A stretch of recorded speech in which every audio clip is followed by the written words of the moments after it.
I was standing at my own engagement party, and I walked up to my dad, leaned in close, and whispered 4 words. "Dad, check his references." Then I walked away, smiling, like nothing happened. If you're new here, I'm Nadia, and this is the space where I talk about the real stuff, not the highlight reel. The actual story. And today's story? I've been sitting on it for almost 2 years. A lot of you have asked about my engagement. Some of you were here when I first mentioned it. Then I think I'm finally ready to talk about what actually went down. So get comfortable. This one's a long one, and it's personal. I've always been the quiet observer type. Big family, loud dinner table. I was the one in the corner just watching, picking up on things other people missed. So when I met Daniel, I genuinely thought, I know people.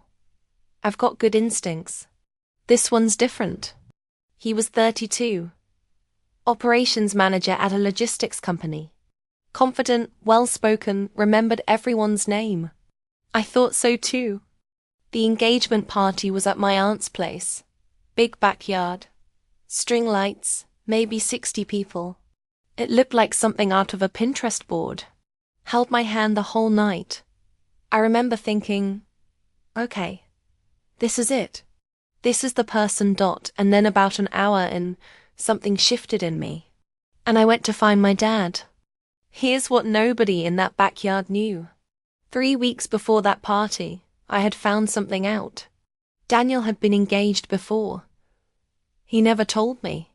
I found out on my own, through a mutual connection, kind of by accident.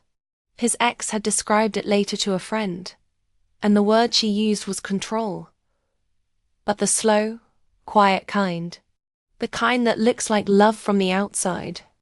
Always had opinions about where she went, who she hung out with, what she wore. Nothing aggressive. Nothing you could point to and say that's wrong. Just constant, low-level pressure. She eventually left. But it took her 2 years to even see it clearly. Is he doing this to me? Because honestly, yeah. There were things. Small things. The way he'd go quiet when I made plans without him. The slight comments about certain friends of mine. The way every decision somehow circled back to what he thought. Nothing I could screenshot and show someone. Nothing obvious. But enough that I kept asking myself, am I being paranoid? Or am I seeing something real? And that's the thing about this kind of situation. When it's not clear-cut, you start gaslighting yourself. You think, he's never actually done anything wrong. Maybe I'm the problem. So at the party, surrounded by everyone celebrating us, I made a choice. I went to my dad, because I knew he would actually look into it. I knew he wouldn't panic. I knew he'd come back with something real, not just feelings. And I whispered those 4 words.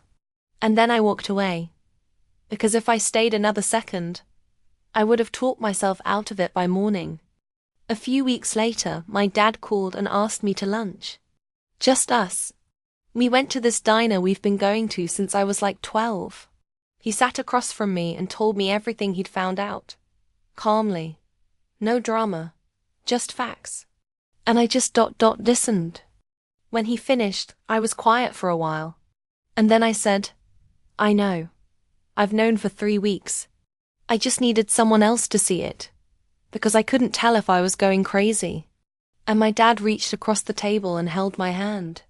And said, you're not crazy. What you're feeling is real. That was it. That was all I needed. Not someone to fix it.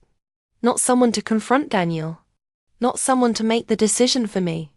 Just someone to look me in the eye and say, your gut is right. You are not overreacting. I cried. Not dramatically, just quietly. The way I always cry. Trying to hold it together. And my dad didn't push. He just said, whatever you decide to do, I'm here.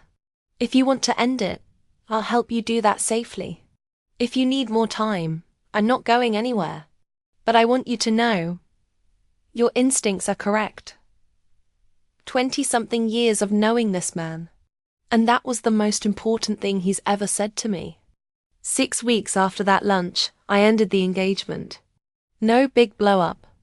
No dramatic confrontation.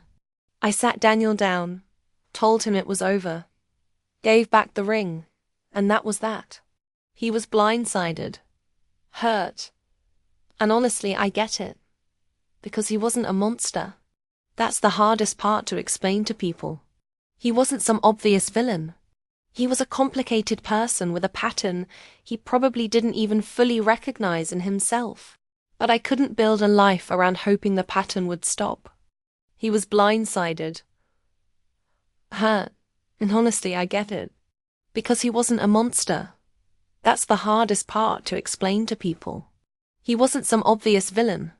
He was a complicated person with a pattern he probably didn't even fully recognize in himself.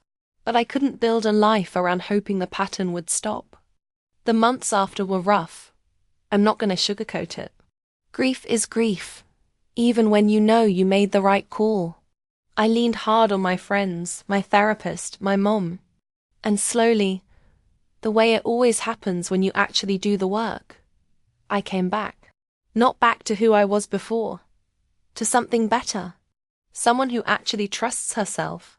And now, when people ask me why I whispered it instead of just calling him later, I tell them the truth. Because I knew if I waited, I'd convince myself it wasn't real by morning, that I needed to say it out loud. In a place where he couldn't hear me. To make it real. Sometimes you have to say the scary thing before the scared part of your brain catches up and shuts you down. If you made it this far, thank you, genuinely. I want to leave you with one thing. If something feels off, even if you can't explain it, even if there's no receipt, no evidence, no smoking gun, please don't talk yourself out of it. Subtle is still real. And if you have someone in your life who you trust to take you seriously without spiraling, tell them. Even if it's a whisper at the worst possible moment. Especially then. You are not dramatic. You are not paranoid. You are not too sensitive. You are paying attention. And that matters. Drop a comment if this resonated with you. I read all of them. And share this with someone who needs to hear it today. See you in the next one.